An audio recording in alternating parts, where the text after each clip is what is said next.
Good evening, students. Today we'll see the current affairs analysis dated from 20th and 21st December 2022. The first news related to the Conference of Parties 15 of Biodiversity. So CBD, Convention on Biological Diversity. So இதுக்கு முன்னாடி ஒரு வாட்டி நான் explain பண்ணி இந்த டீட்டெயிலில் so I will do it again.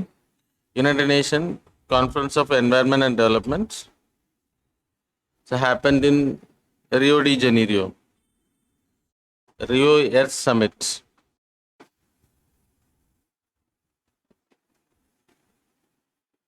Happened in 1992. It is also called Agenda 21.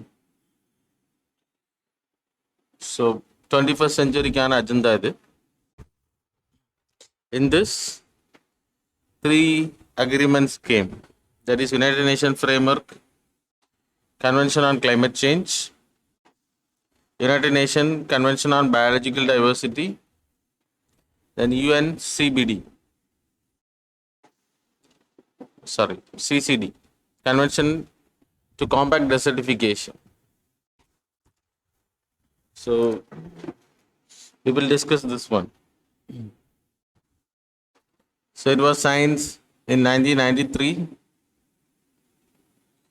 and it came into existence in 1994. So 195 plus countries are there. US is not a part.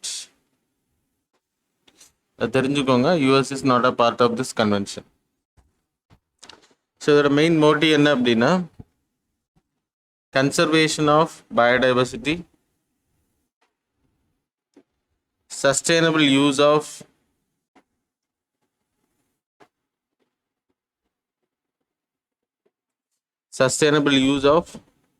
biodiversity, and then fair and equitable sharing.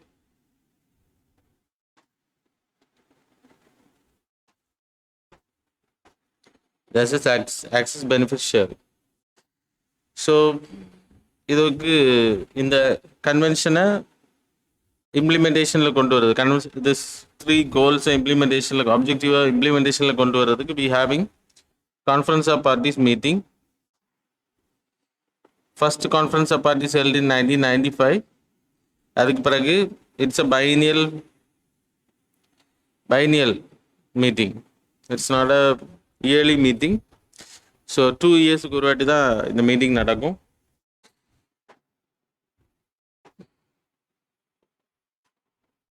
இப்போ நடந்திருக்கக்கூடிய conference of parties 15. So இது இவ்வளோ ஞாபகம் வச்சுக்கோங்க. Then you people have to no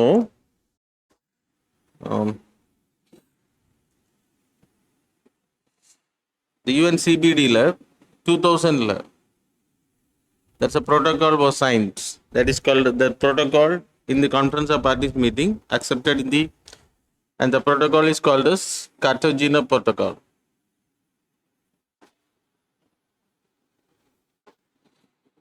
Cartagena Protocol. In this, they have made living modified organism இல்லைன்னா biosafety. இது ஏற்கனவே last கிளாஸ்ல நான் உங்களுக்கு சொல்லியிருந்தேன். லிவிங் மாடிஃபைடு அப்படின்னா நம்ம ஜெனட்டிக்கலி மாடிஃபை பண்ணக்கூடியதை இன்ஃபார்ம் பண்ணணும். So the product is made up of like living modified organisms இல்லைன்னா LMO, பயோடைவர்சிட்டி, பயோசேஃப்டி மெஷர்ஸுக்காக சீட்ஸாக இருக்கட்டும், ஜெனட்டிக்கலி மாடிஃபைடு அப்படின்னா you people have to inform. அதான் இதோட main motive. And then it came into force in 2003. Then 2010ல the another conference of parties. So continuously 2 years already நடந்துட்டே இருக்கும். அதில் இம்பார்ட்டண்ட்டாக still this protocol is valid. So it is not for 10 years. 2010 மீட்டிங்கில் Nagoya Protocol that happened in Japan. So இந்த ப்ரோட்டோக்காலில் என்ன decide பண்ணாங்கன்னா access benefit sharing. Access benefit sharing நான் ஆல்ரெடி சொல்லியிருக்கேன். இப்போது there is a neem plant.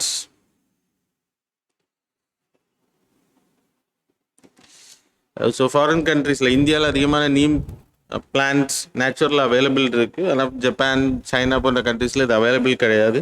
அப்போ அவங்க அதிலேருந்து மருந்து தயாரிக்கணும், சோப் தயாரிக்கணும், இல்லைன்னா லைக் காஸ்மெட்டிக்ஸ் தயாரிக்கணும் அப்படின்றப்போ they will demand to the Indian government. So Indian government என்ன பண்ணுவாங்கன்னா, இந்தியாவில் இருக்கக்கூடிய they will make an agreement with the Japan and then they will sell it. அப்போது there is a community, tribal communities in India who will dependent on this neem product and then they will conserve the neem product.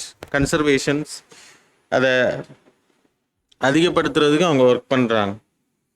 So இப்போது அந்த tribal people is the reason to conserve this neem அப்படின்றப்போ the Indian government have to share the benefits, which means Japan government கிட்டேருந்து கிடைக்கக்கூடிய ஒரு ப்ராஃபிட்டில் the tribal people have to be benefited. So that is called as access benefit sharing. இதை implement பண்ணுறது we having a National Biodiversity Act 2010 and then we having a National Biodiversity Authority headed by our Prime Minister. PM will be the chairperson of this Biodiversity Authority.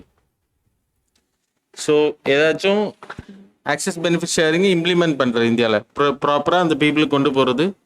அது மட்டும் இல்லை, genetically modified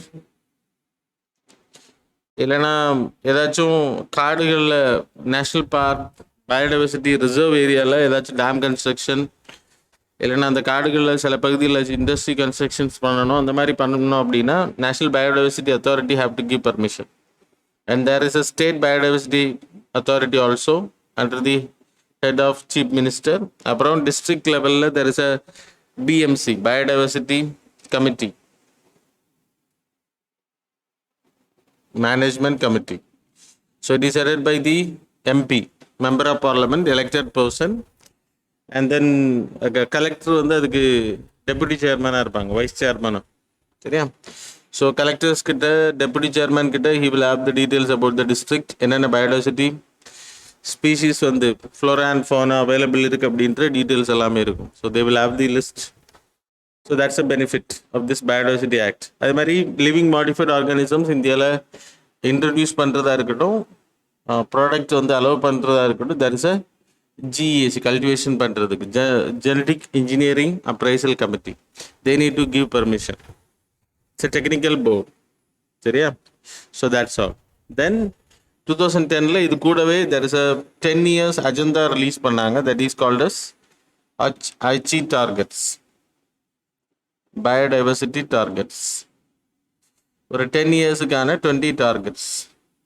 So 2020ல got over. இப்போ 2020க்கு பிறகு achieve biodiversity டார்கெட்டுக்கு பிறகு என்ன target achieve பண்ணுறது அப்படின்ற discussion is going on. அந்த டிஸ்கஷனில் தான் இப்போது குன்மிங்கில் இதோட prior meeting happened in last year. China தான் அது ஹெட்டாக இருக்காங்க. ஸோ அதோட conference of parties 15 meeting now it over in Montreal. It happened in Canada. So அந்த மீட்டிங்கில் என்ன டிஸ்கஸ் பண்ணியிருக்காங்கன்னா, like global biodiversity framework. So achieve biodiversity target இந்த 10 இயர்ஸுக்கான target.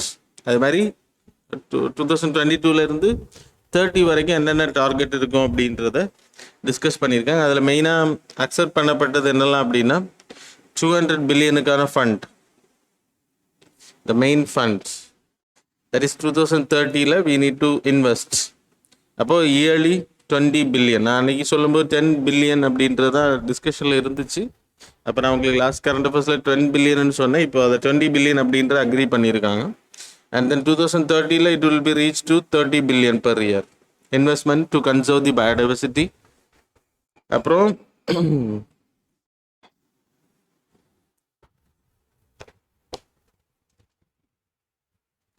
Harmful subsidy, pesticides, fertilisers, harmful ப்ராடக்ட்ஸில் சப்சிடிஸ் கொடுக்குறது வந்து annually we need to reduce entire world 500 billion annually வந்து like அதை குறைச்சிட்டே வரணும். 2020ல we need to go by that. அப்புறம் 30 into 30 targets already you people know.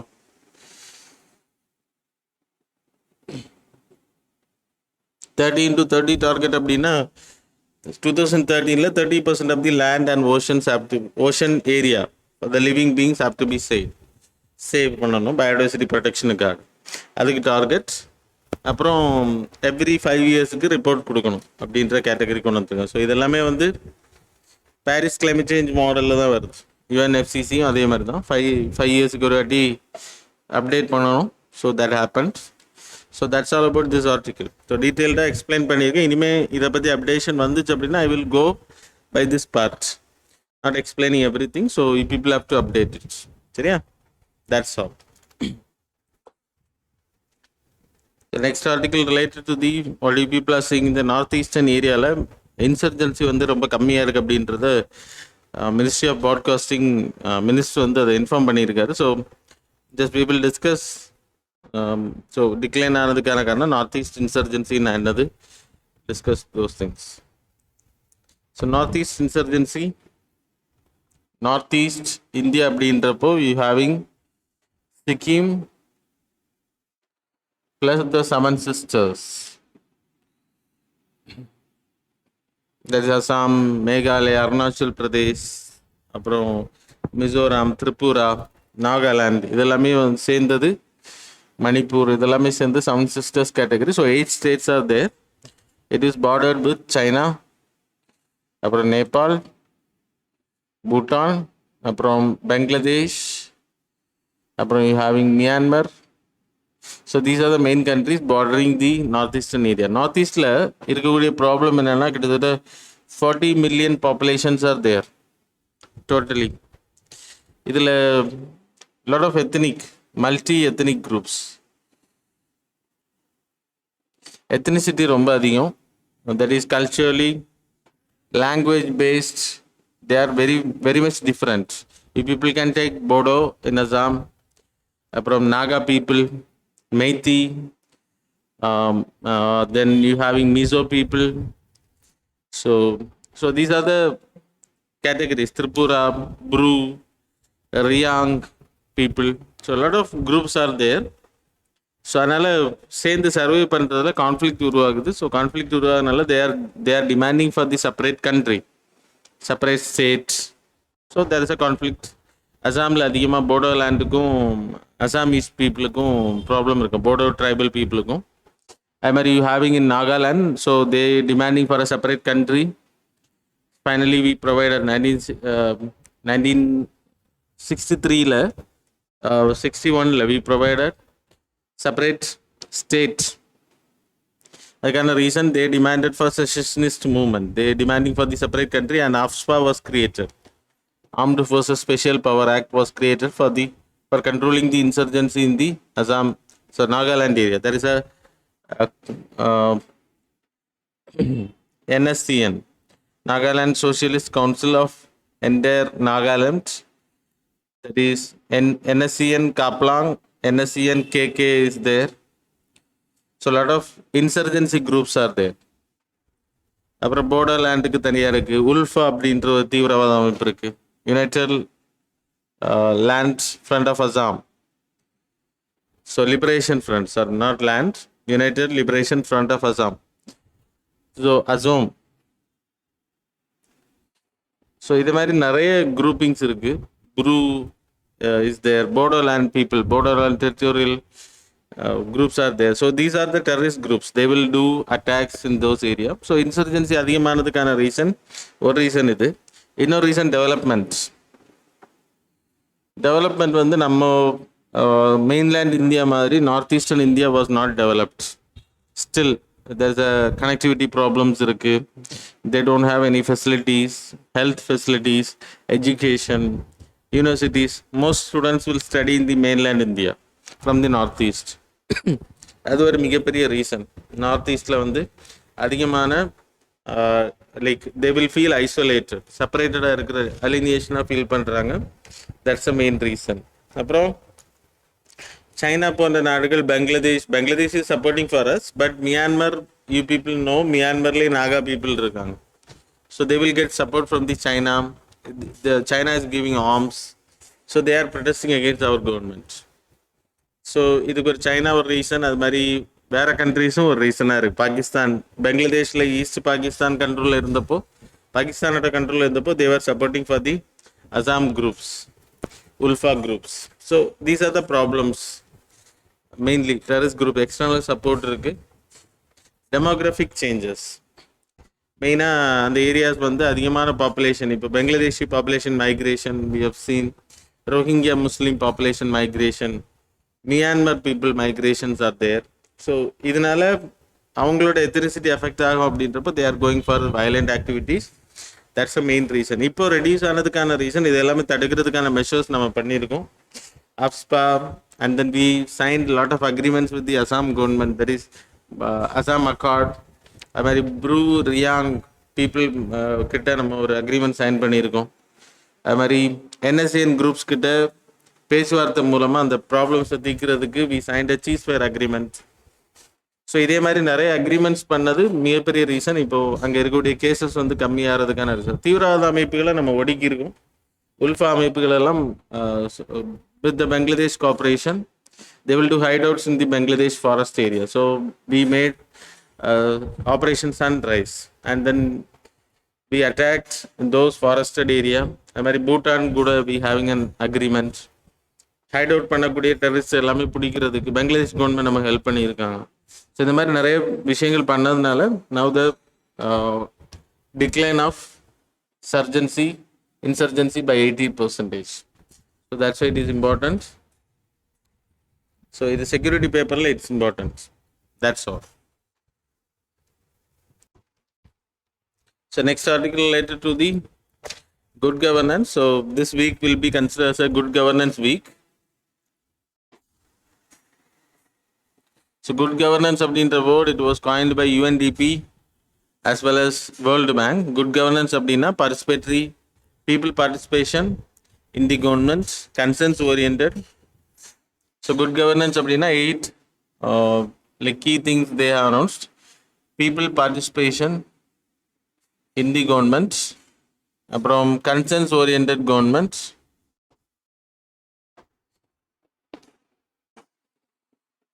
transparency, accountability, அப்புறம் you having this rule of law, efficient,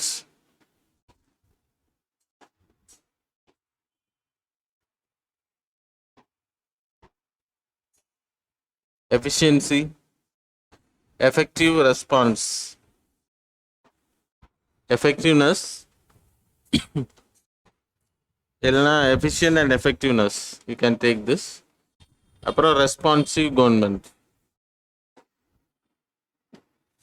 responsive, okay.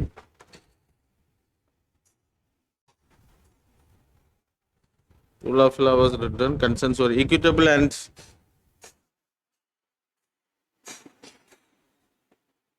inclusive governance. So இதெல்லாமே வந்து governance, good governance ஓட part. So 25th December will be announced. They have announced as a good governance day. அப்போ good governance அப்படின்றப்போ people participation. So மக்களோட பங்களிப்பு கவர்மெண்ட்டில். Consensus orient அப்படின்னா consensus, people கிட்ட கன்சல்ட் பண்ணுறது, consensus orient. Then equitable, while making a law they need to consult with the people. Equitable and inclusiveness அப்படின்னா like we are giving equal opportunity for everyone in reservations etc. Sharing of like government ஓட benefits share பண்ணுறதா இருக்கட்டும். there is no discrimination and inclusiveness, எல்லாரையும் கொண்டதுமான government. So ஒரு குறிப்பிட்ட பீப்புளுக்கான government கிடையாது. Transparency அப்படின்னா government பண்ணக்கூடியதை வெளிப்படைத்தன்மை. அப்புறம் அக்கௌண்டபிலிட்டி அப்படின்றப்போ so every one is accountable. So MLAs are accountable directly to the people, elected representatives. At the same time, civil servants are indirectly responsible. இது மன்னர் ஆட்சி இருக்கக்கூடிய ஏரியாஸ்லாம் அக்கௌண்டபிள் கிடையாது, அவங்கள நீங்கள் பதவி ரிமூவ் பண்ண முடியாது. So accountability is there. Rule of law அப்படின்னா the country is run by a law. So they won't go arbitrary like king rule. அப்புறம் எஃபிஷியன்ட் எஃபெக்டிவ்னஸ். ஸோ எந்த அளவுக்கு எஃபிஷியண்டாக ஒர்க் பண்ணுறாங்க அப்படின்றத பொறுத்து. ரெஸ்பான்சிவ்னஸ் அப்படின்னா பீப்புள் ஒரு விஷயத்தை எதிர்க்கிறாங்க, பீப்புள் ஒரு விஷயத்தை கேட்குறாங்க அப்படின்னா எவ்வளோ நம்ம அதை காது கொடுத்து கேட்குறோம், கவர்மெண்ட் எப்படி ரெஸ்பாண்ட் பண்ணுது அப்படின்றது. So these are the 8th category. It was announced by the UNDP and World Bank. So இந்த கண்ட்ரீஸுக்கு there is a good governance index is also there. So எந்த கண்ட்ரிஸ் எல்லாம் கரப்ஷன் ஃப்ரீயாக இருக்காங்க, எந்த கண்ட்ரிஸ் எல்லாம் ரெஸ்பான்சிவாக இருக்காங்களோ அப்படின்ற கண்ட்ரிஸுக்கு ரேங்கிங் கொடுக்குறாங்க. ஸோ இது எந்த கண்ட்ரிஸ் எல்லாம் நல்ல பெர்ஃபார்ம் பண்ணுறாங்களோ their country will be, the good governance will be 100% possible. So that's it is important. And then challenges எடுத்துன்னா பொலிட்டிக்கல் டாமினன்ஸ். இதை அட்டென்ட் பண்ணுறதுல இருக்கும். Corruption is a main issue. ஊழல் அதிகமாக டிரான்ஸ்பரன்சி கம்மியாகும், அக்கௌண்டபிலிட்டி கம்மியாகுது. People are getting money and voting for the people, then accountability reduce ஆகுது. People participation இருக்காது, ரெஸ்பான்சிவ்னஸ் இருக்காது. கரப்ஷன்ஸ், பொலிட்டிக்கல் டாமினன்ஸ், அதே மாதிரி criminalisation of politics is also reason. Coons எலெக்ஷனில் நிற்கிறது, எலெக்ஷனில் பங்கேற்கிறது, லா மேக்கிங் ப்ராசஸில் வர்றது. அப்புறம் டிலே இன் ஜஸ்டிஸ், நீதிகள் கரெக்டாக வழங்காமல் இருக்குது. So these are the problems of the good governance. So that's all. Okay, there is a carbon methane pledge, there is CH4 pledge.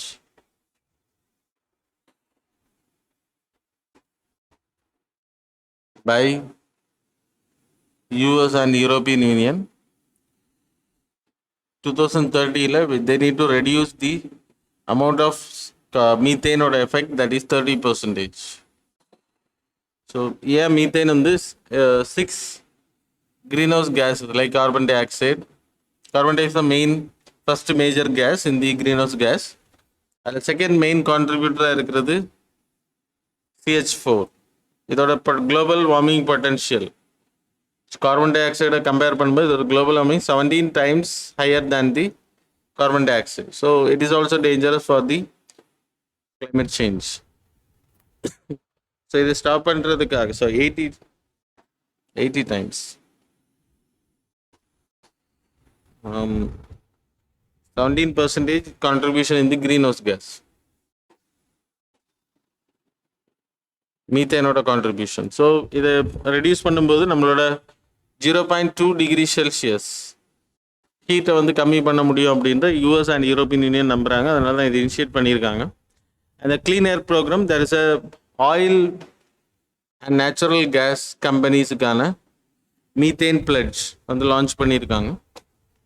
there is oil gas methane partnership, oil and gas methane partnership அப்படின்னு சொல்லிட்டு ஒரு initiation launch பண்ணியிருக்காங்க. இது என்ன அப்படின்னா, இதில் எந்தெந்த companies join பண்ணுறாங்களோ they will mentor the companies to reduce the CH4 emissions. It was started in 2014. இதில் எந்த ஒரு இந்தியன் கம்பெனியும் ஜாயின் பண்ணலை அப்படின்றதான் சொல்லப்படுது. So those who are joining in this group, more than 80 companies are there, international companies, those who are exploring oil and natural gas. அப்புறம் அதில் production பண்ணக்கூடிய, ஸோ இந்தியன் கம்பெனிஸில் ஜாயின் பண்ணும்போது they will help to they will mentor as well as they will help to advanced by reducing CH4 emissions. ஆனால் இதில் எந்த Indian கம்பெனியும் join பண்ணல, it's a voluntary basis group. So இது இம்பார்ட்டண்ட்டாக உங்களுக்கு தெரிஞ்சிருக்கணும். இது ஜஸ்ட் நியூஸில் தெரிஞ்சால் மட்டும் போதும். That's all. The next article about global 15%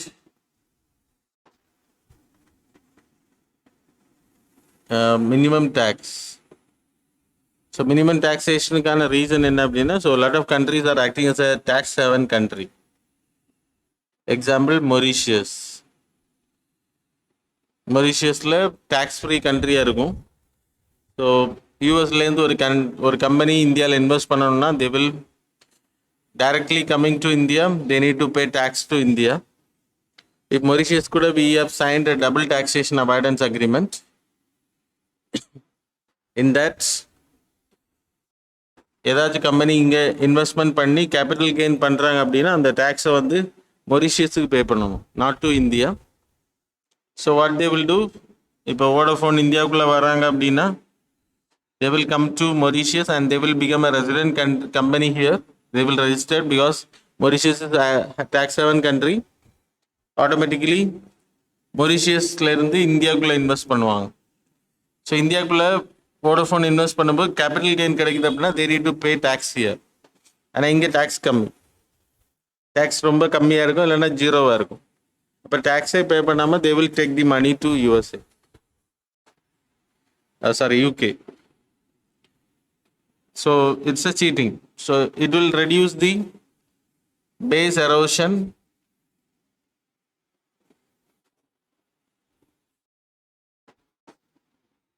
and profit shifting. Base erosion அப்படின்னா tax base erode பண்ணுறது, tax base அப்படின்னா direct tax.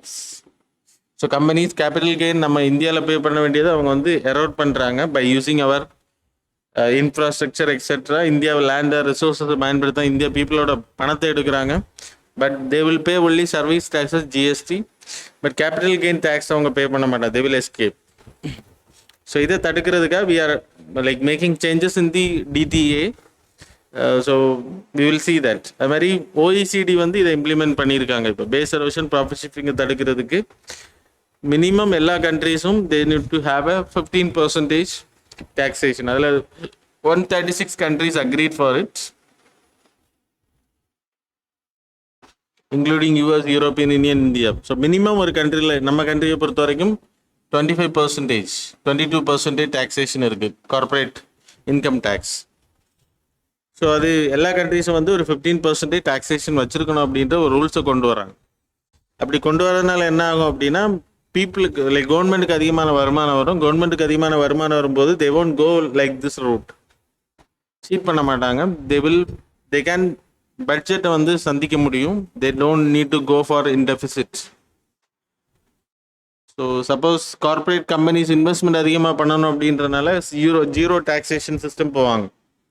அப்போது அது அதிகமான டாக்ஸேஷன் இருக்கக்கூடிய கண்ட்ரிஸ், நமக்கு 30%, 40% இந்த டாக்ஸேஷன் தான் இப்போ 25 வந்திருக்கு இந்தியாவை பொறுத்த வரைக்கும். வேர்ல்டு லெவலில் 25 மேலே எந்த கண்ட்ரிலையுமே மேக்ஸிமம் கிடையாது.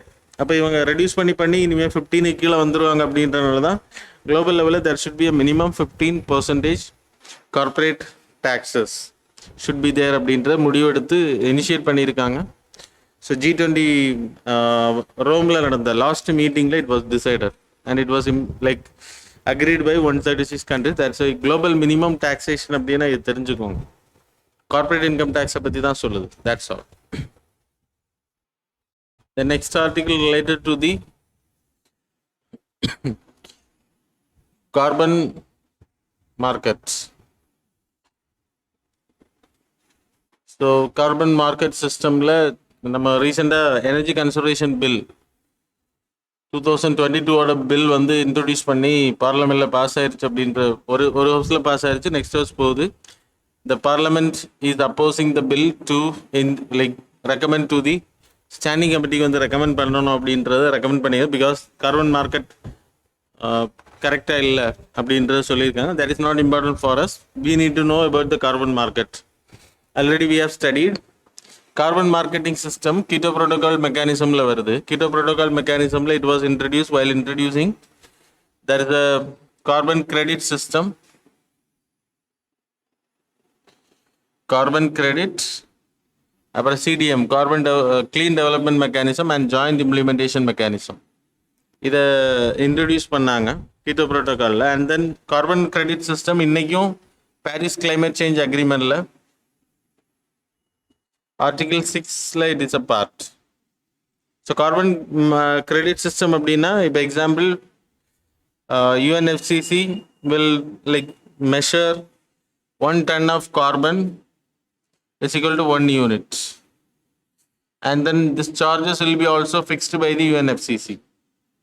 UNFCCC தான் இதுக்கான சார்ஜஸை ஃபிக்ஸ் பண்ணுவாங்க. இப்போ இந்தியா வந்து ஒரு 1000 டன்ஸுக்கான கார்பன் டை ஆக்சைடை ரிலீஸ் பண்ணலாம் அப்படின்னா,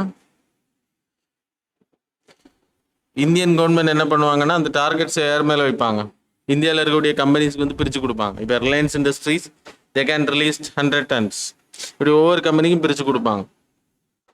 so 100 tons according to the capacity it will B distributed.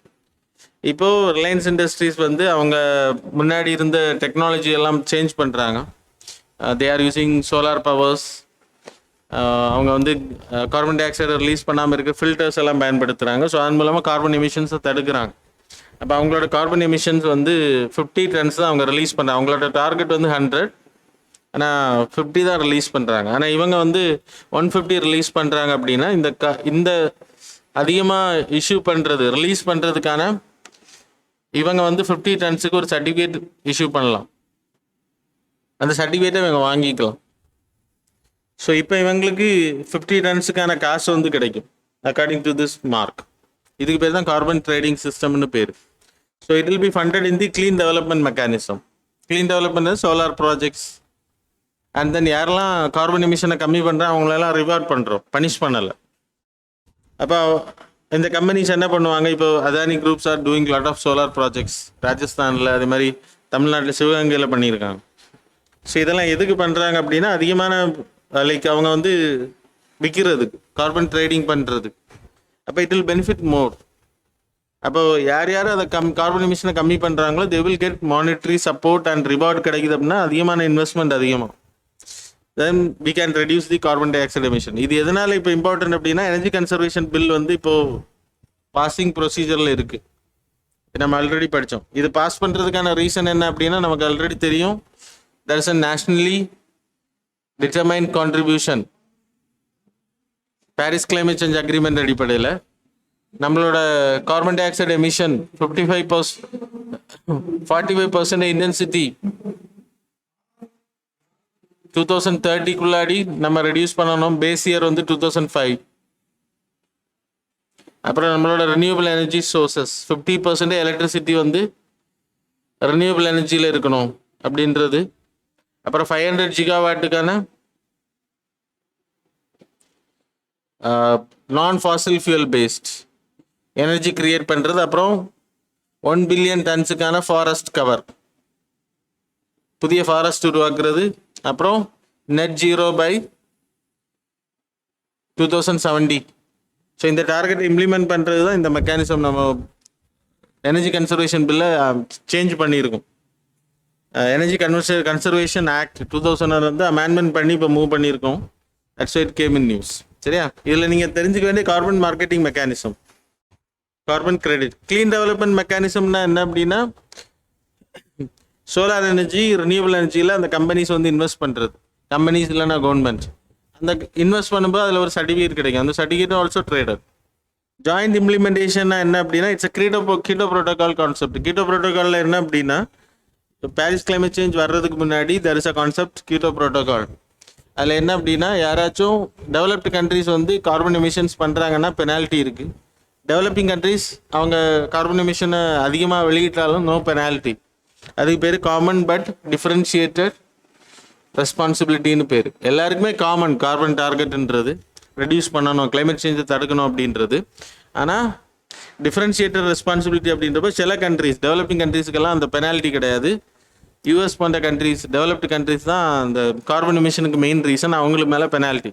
சைனாவுக்கெல்லாம் penalty கிடையாது, ஏன்னா டெவலப்பிங் ஸ்டேட்டஸில் இருக்காங்க. ஸோ இது வந்து மிகப்பெரிய அளவில் பாதிப்பை உருவாக்குச்சு. அதனால் அவங்க என்ன பண்ணாங்க, நாங்கள் ஏன் புவர் கண்ட்ரியில் போயிட்டு க்ளீன் டெவலப்மெண்ட் மெக்கானிசம் பண்ணோன்னா we will do it in our country. அப்படின்னா யூரோப்பியன் கண்ட்ரி, இப்போ யூஎஸ் கண்ட்ரி என்ன பண்ணோம், அதிகமான கார்பன் எமிஷனை ரிலீஸ் பண்ணால் they will go and invest in the European country. எது சோலார் பவர் ப்ராஜெக்ட்லாம் பண்ணுறது. அப்போ அதுலேருந்து அவங்களுக்கு ரிலீஃப் கிடைக்கும். புரியுதா? தட் இஸ் ஜாயிண்ட் இம்ப்ளிமெண்டேஷன் பேர். So this is not important. இப்போதைக்கு இது மட்டும் தெரிஞ்சுக்கோங்க. வி வில் ஸ்டடி என்வாயர்மெண்ட்டில் இதெல்லாம் கிளியராக படிப்போம், environment class. That's all. So next article வந்து சோஷியல் ப்ராக்ரஸ் இண்டெக்ஸ். இது நம்ம ரீசெண்டாக கூட சொன்னேன், 20 வந்து இதை ரிலீஸ் பண்ண போகிறாங்க அப்படின்ட்டு. அந்த அளவுக்கு இம்பார்ட்டன்ட் கிடையாது. Economic adviser council to the PM Bibek Debroy அப்படின்றவர் தான் அந்த எக்கனாமிக் அட்வைசரி கவுன்சிலோட சேர்மனாக இருக்கார். அவர் தான் இந்த டேட்டாவை ரிலீஸ் பண்ணிக்க. So based on the basic needs, basic human needs, அப்புறம் well foundation of wellbeing, foundation of wellbeing, அப்புறம் opportunity. So basic needs அப்படின்னா நியூட்ரிஷன், மெடிசன், ஹெல்த் ஃபெசிலிட்டிஸ், இதெல்லாம் sanitation et cetera. Foundation of wellbeing அப்படின்றப்போ பேசிக் நாலேஜ் கேதரிங் பண்ணுறது, health, wellness et cetera. Opportunity அப்படின்றப்ப right to equality, right to freedom of speech and expression, இதெல்லாம் இருக்கிறது பொறுத்து. Every டிஸ்ட்ரிக்ட்டும் ஸ்டேட்டும் வந்து ranking பண்ணுறாங்க. அதில் புதுச்சேரி வந்து டாப்பில் வந்திருக்கு. அப்புறம் லக்ஷதீப், கோவா ஸ்டேட் ரேங்கில் தமிழ்நாடு 6th place வந்திருக்கு. அவ்வளோ இம்பார்ட்டன்ட் இல்லை, just know it, that's all. Then the next article related to the World Heritage Sites. World Heritage Sites அப்படின்னா UNESCO they having 3 list.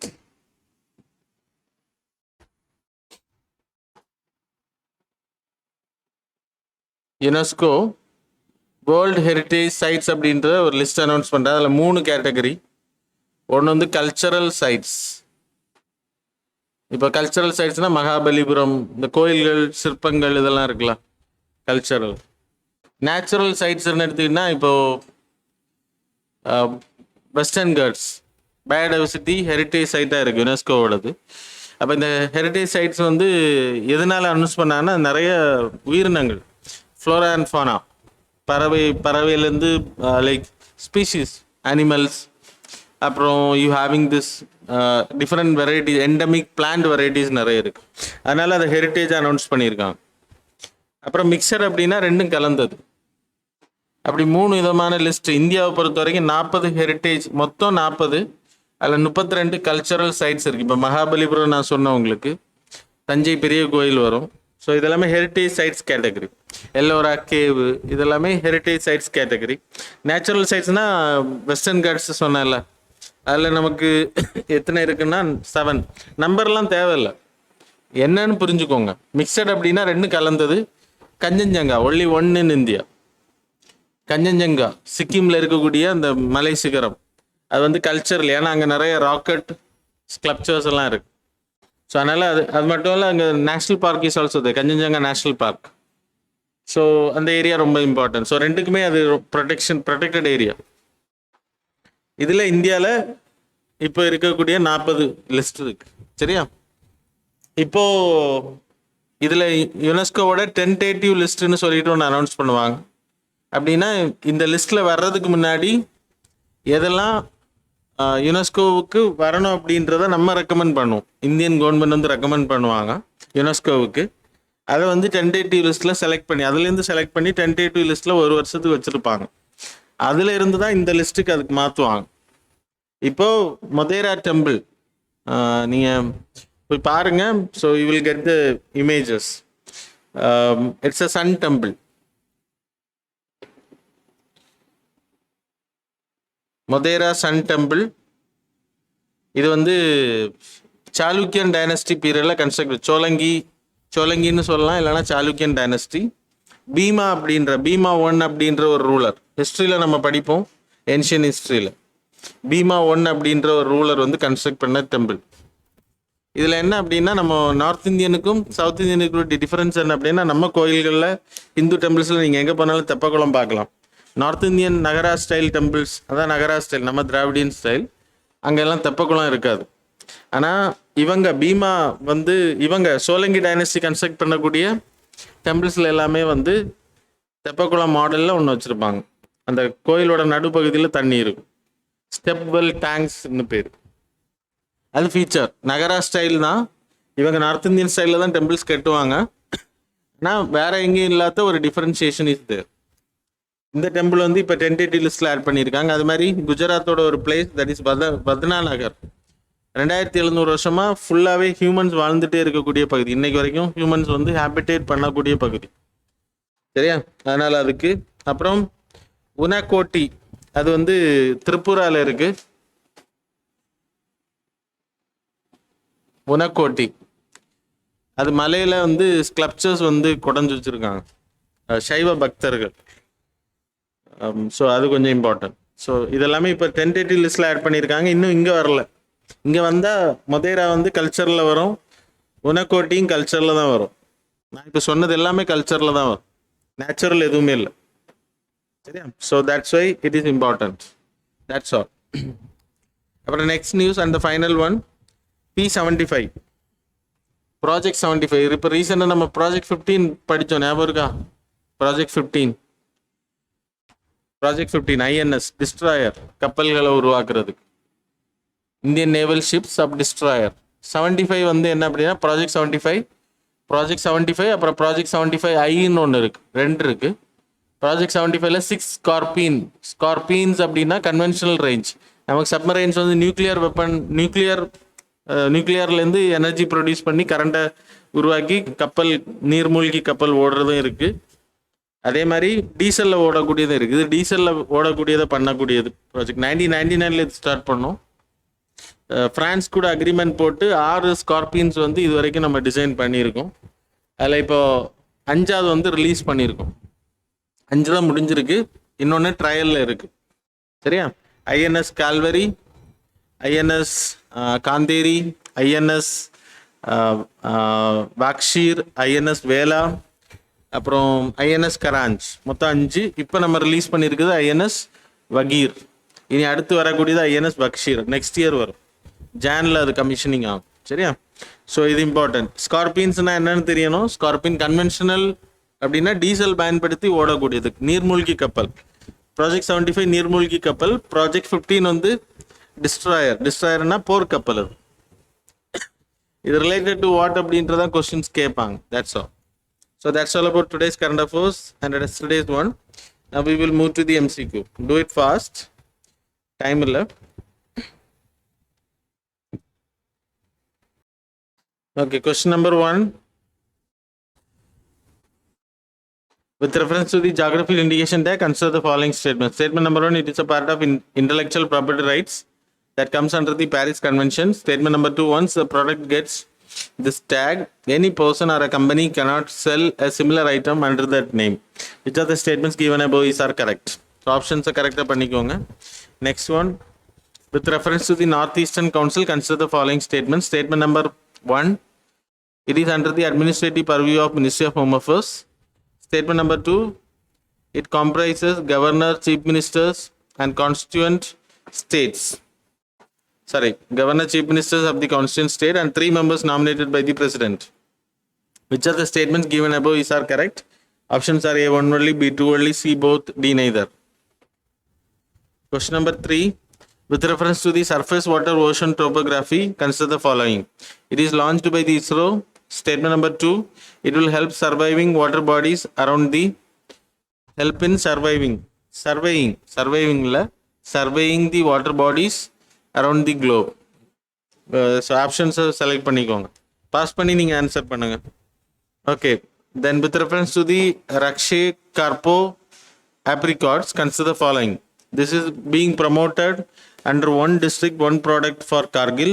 Statement number 2, this is the first ever geographical indication from the Ladakh area. So அதுக்கு என்ன ஸ்டேட்மெண்ட்னு பார்த்துக்கோங்க. Then 5th question, with reference to the INS Mormugao, consider the following statement. Statement number 1, it is a Delhi class destroyer warship. Statement number 2, it is built by Mazagon Dog Shipbuilders Limited. So which are the statements given above is are correct? That's all. So previous day oda answer நான் read பண்ணுறேன், நீங்கள் pass பண்ணிட்டு answer பண்ணுங்கள். ப்ரீவியஸ்னால் நமக்கு 17-19 current அஃபேர்ஸில் உள்ளது. First one D, second one A, third D, 4C, 5A. First one D, second A, third D, 4C, 5A. So mains answer writing question. Good governance is a moral and spiritual practice whose compass is found within the human heart. Comment and send your answers. Thanks all for joining with us.